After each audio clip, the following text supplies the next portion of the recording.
Hello. I am really kind of excited to be here. It has been probably 5 years since I have done a video with you guys, since I have done anything on video. Because I don't know if you know what happened 5 years ago. Life kind of took a turn for us during that time frame. And today I'm actually back to chat with you. I've been meaning to share this. And so for the next, I don't know how long, every Wednesday and Saturday at 7:45 a.m. Pacific, I'm going to be here live just sharing with you how to simplify your marketing so that you get more customers. That is what I'm focusing on. That's what I want to help. And one of the ways I'm going to help is just kind of share a little story. My husband loves being in the performing arts, and he works with a local well, it is physically local, but it is a professional uh, performing arts theater. It's a regional theater. It is a nonprofit, and I don't know if you know what happened, but obviously, I mean, you know what happened. But do you remember in COVID in March of 2020, the world kind of shut down, which meant that the fundraiser that was scheduled for the theater was shut down, which meant that the season, so the theater is a summer theater, and so they have a summer stock season from June to August. Summer stock just means multiple shows all at once, super short. I mean, like a short season, full Broadway scale shows, very quickly put together. So our season is a short season. It's about 10 weeks and they do 3 shows. And so because the fundraiser was shut down, the fundraiser that helped fund the season, and because of the not knowing what's going on and so close to our season, we shut down our 2020 season. And then of course we didn't have any money. We had to carry over what people had purchased from 2019 and we had to carry that over to 2021.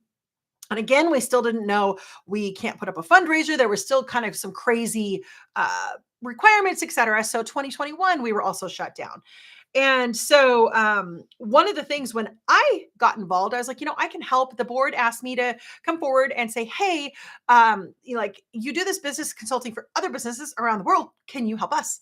And I was like, yes, and I will not charge you. So because yeah, it's just my husband's passion. And I did that. So anyway, what we did was starting in mid 2021, we didn't have a season yet for the next year. We knew what we wanted to do. But mid 2021, we decided that we would put up a short show, a small show in a small space in August. And so one of the things that I did was I was like, okay, I need to assess your assets. Do you have your sponsors? Do you have your donors? Do you have your patrons, your season subscribers, things like that? And what we found was a mess and not really anything. The one asset that I did find was an email list that they had very, very passively been growing over the previous decade and a half.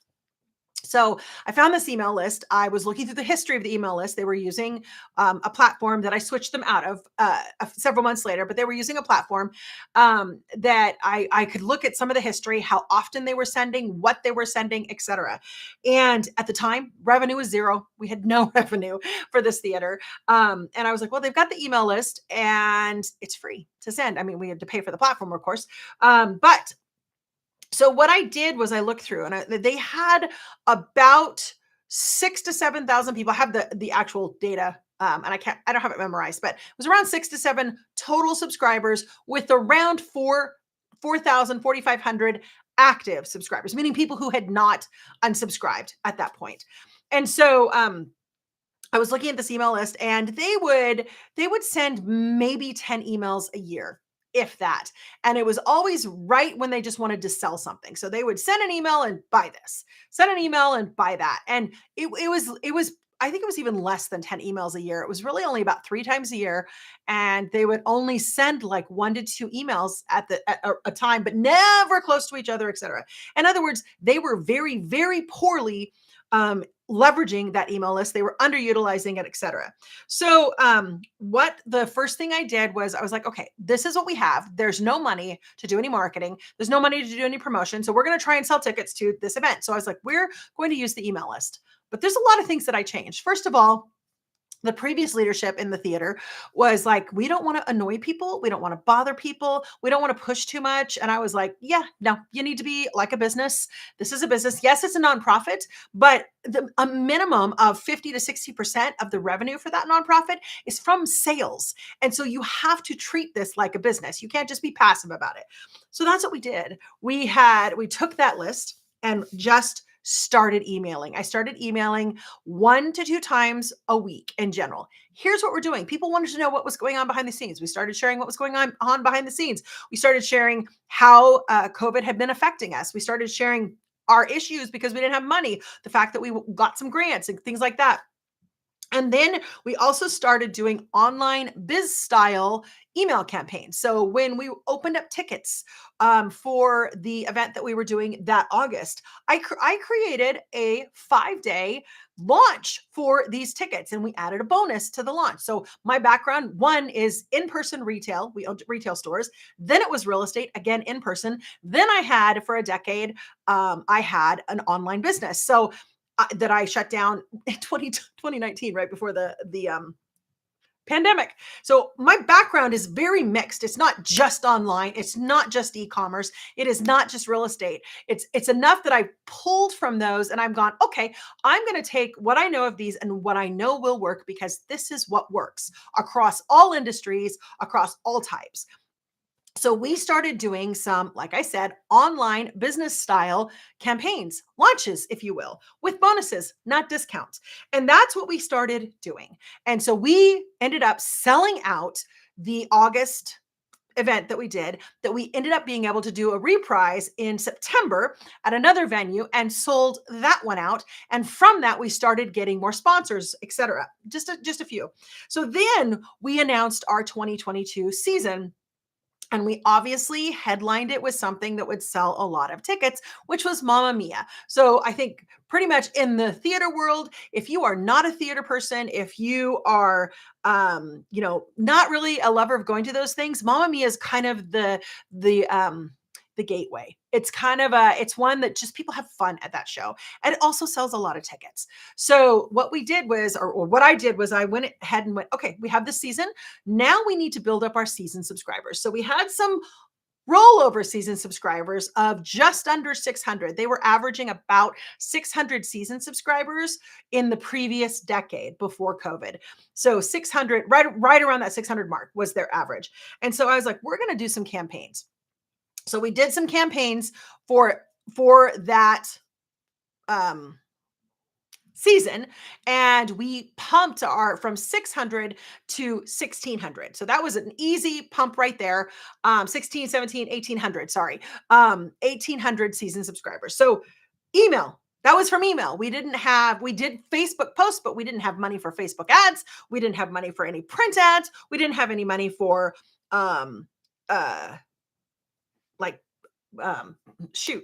billboard ads. We didn't have any money for newspaper ads. We didn't have the money.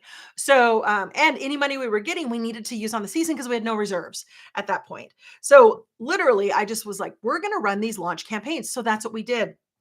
And so moving into the 23 season, I was like, you know what? We're going to turn these season subscriptions. So this was the fall now. After the season's done, people loved it, sold a lot of individual tickets, and then decided to start offering. So from 22, we were like, okay, what can we do? Why are we fighting for season subscribers every single year? Why don't we turn this into a membership? So it's an automatic recurring membership. That's what we did. So starting in 23, we launched our new membership program. It had permanent pricing, meaning if they joined, as long as they don't unsubscribe from the subscription membership, number one, your price would stay the same. Number two, the other thing is we had the subscriptions automatically renew in September of every year. So that would fuel our off season, and then individual ticket sales would help fuel our on season, because we have about 8 months where we don't have a big production. We have little things. We have education, we have cabarets, but a lot of work that happens during that time. We have big auditions, etc. So one of the things that you should know is in 22, we auditioned nationally. So we bring people audition for us from all over the country. And so in 22, the audition, we had about 400 people between virtual auditions and in-person auditions. We had about 400 people audition for us for 22. So 23, we're rolling in. We decide to launch this season subscription program. And by doing that, that pumped that up to about 1,800 who enrolled in that program, which means it's automatic recurring. At the same time, we launched a program for our donors. I noticed that they were having a hard time retaining donors. I started diving into nonprofits, and something like 84% of donors never donate again for nonprofits, et cetera. So I was like, we need to fix some of this. So I pulled in my online business experience, especially around memberships, and we made the season subscription program. It is a membership, automatic recurring. We made our donor program, which is the Producers Club. We made that automatically recurring. So those two things, pop in and get it. And so when we went into 2023, we had 700 and something people. So just under 800. And we had gotten up to right around just under 2,000 season subscribers and right around 50 uh, donor Producers Club members. So now we're just coming out of 2025. So our season just ended a few months ago, or a month ago, and we're heading into our fundraiser this week. That's the other thing that we launched. We launched a new fundraiser, again, from our email list. It was all from our email list. That's what we've been bootstrapping for the last 3 years to build up our revenue. So our email list has done this, and our fundraiser has doubled every single year since 2021. So from a profit of, or a net revenue to us of 4,000 to last year, it was a net revenue to us of around 100 and I'm doing the math really quick, about 120,000. So we're improving this, we're growing, etc. But it's all because of the email list, because we email consistently, we email frequently, very frequently. And we make sure that we're communicating. Yes, I segment. So our donors, who are also our season subscribers, they don't get the things that say, hey, why don't you become a season subscriber? They don't get those because they're already there. They're already donors. So we're not overlapping our emails and stuff. But the issue is that we, or not the issue, the point is that we went from $0 at the beginning of 2022 to almost 1,989,000 revenue, et cetera, at the end of this year. Actually, last year's revenue was bigger because we got some really big donations last year. So we're emailing frequently. We are emailing 1 to 2 times a week. We're also using launch style campaigns every time we have some big launch, etc. So we have our 2026 season is officially being announced in the middle of October. We already have a big campaign planned. We have the full email launch sequence, the social sequence. We have press releases planned, etc. So we have all these other things that we can do. So we've been taking advantage of all the free things that we can do, right? Now, but it's all about your email list. If they didn't have that email list, even that 4,000 that we had, oh, by the way, the email list is now, I just checked and our overall is just under 20,000. It's like 19,600 or something. And our active is 15,000 something. So we have added 10,000 active people to our email list. And this last season, the number of people that auditioned for us from around the country was right around 1,800. So it's really working. Our email list is working. And I see organizations who are not focused on building email lists. And that really concerns me because that is what's going to save you. When all else fails, you have that email list. When you don't have money for social media, if nobody's looking at your social media, when you don't have money for newspaper advertising, when you don't have money for posters that need to go up all around town, when you don't have money for billboards, when you don't have money for anything or anything else, you've got that email list, and that email list is what is going to save you. So you have to focus on building an email list. This email list saved us. Like I said, we're at 4,000 active to about 15,000 active now. We had about 6,000 to 7,000 before. We're just like at 19,000 right now overall, because we have a lot of members who don't want the general emails, but they are subscribers. So they get the subscriber emails because we're not selling anything in them. And then they get like the donor emails. We have quite an expansive email system now. But the point is that without that email list, Nothing, nothing. One of the things that we also did was we would try to go out and do free public things. So as a nonprofit, we often get, hey, you can put up a booth here if you want, a table, whatever. You can put up a booth here. We won't charge you. You're a nonprofit. So we would take advantage of those things to build our email list. So we would be like, okay, well, we've got tickets that we can give away. And we would always have people enter with their email, like on a piece of paper or their business card, as long as their email was included, we would let them enter, and then we would draw from there and give winning like tickets away. We would let people win tickets. But every time we do anything anywhere, our goal is to build the email list. That's what we're always doing. And now, yeah, we have a really big email list now for a local professional theater. We have a bigger email list than any of the marketing places around here that try to sell us. Like the newspaper has an email thing. We'll send out an email. It's like to 3,000 people. And we're like, woohoo. We've got all those people on our email list. There's another thing that's like a performing arts thing. We've got 2,000 people in your region on our email list. And I'm literally like, I don't need those. So that's great. It's an asset that we have. So here's my point. Whether you're nonprofit, whether you're a business, doesn't matter if you're a hairstylist, doesn't matter if you're a plumber, it doesn't matter if you're a realtor, it does not matter if you are an e-commerce website, it does not matter. You need to be focusing on building your email list. That is the most valuable asset you could ever have. Like I said, we lost everything. We didn't have a building. Like we're a theater without a building. So we're a theater without a home. We're a homeless theater.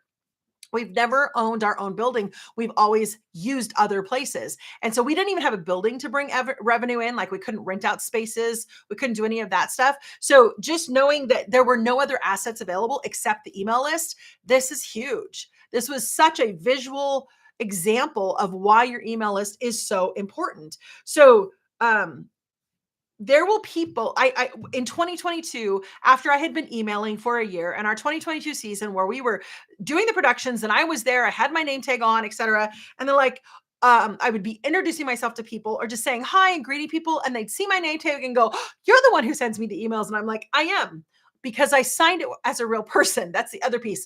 When you're sending out emails, have a person dedicated to signing those emails that are going out. And at the time, it was just me. So now we actually have we're just bringing in a team. So we have two other people that are probably, maybe even three, that are probably sending out emails. Now, I help create every single email. I help monitor every single email. But if we want it to be from another voice in the theater, that's what we do. We put their name on it. So it's still all monitored. It's still all made sure that it fits the timing, the schedule, etc., around everything. But we just make sure that people are very aware that there's a human attached to those emails. And so when people were coming after, like, oh, thank you so much for sending out these emails. Thank you. I hadn't heard from the theater in years. Thank you for communicating with us. Did we get emails from people every once in a while? You send too many emails. Please unsubscribe me, or please stop sending so many emails. Absolutely, we did, but we ignored them. We still ignore them. To this day, I ignore those. The reason why, I've even had a board member or two saying, can we not send out so many emails? And when I show them the data that shows that every single email that we send out brings us revenue, every single email, even just a general information email, even just our weekly email, there is always revenue attached to it. People are always buying something. They're either buying a merch, they're making a donation, they're buying a ticket, they're enrolling in a class, there's something. Even when there's not an ask in the emails, there's always revenue associated with every single email we send out. And so I'm like, no, we're not going to change that, because that is keeping us thriving and healthy. And as a nonprofit, if you work with a nonprofit or have started a nonprofit, you know that if you don't ask for money, you're going to die. Like your nonprofit is going to die. The job of the nonprofit is to get the funds to do the work of the nonprofit. So it's the same with the business. Your job is not what you wanted to do as your business. Your job is marketing your business. That is 80% of your job. So you have to focus on building an email list. Like, it's a must. It is not even an option. And I see so many businesses, local businesses, froyo shops or furniture stores, literally going, well, I'm just going to advertise in this mailer. Not wrong to do that. But when you're not focusing on building a way to re-communicate with these people, that's a problem. So your mailers need to be focused on building an email list, not making a sale. The goal is to build the email list. The goal is to build a way to communicate with people so that they can get to know who you are and more of who you are. So it's really, we just I just want you to know the whole point of this video is about focusing on building your email list. That will simplify your marketing.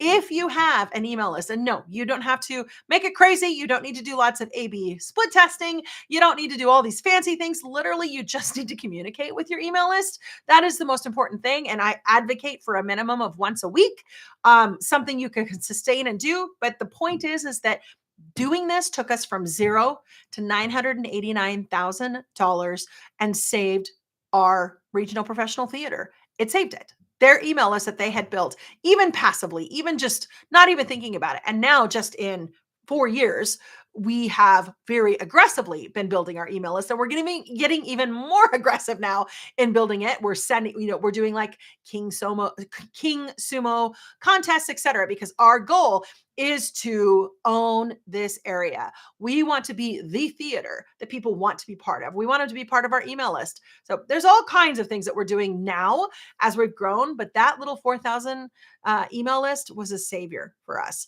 So if you're not building an email list, or you're like, my list is like 50, then you need to figure out ways to build your email list more. There's all kinds of different ways. I've talked about them in previous videos. I will talk about them in future videos, but you need to focus on building your email list. So I'm excited to be here. I am going to see you again on Saturday at 7:45 Pacific time. I hope somebody sees this video. I hope it's powerful for you. I hope it helps you. Let me know if you have questions. I'll answer your questions in future videos. Again, thanks so much, you guys.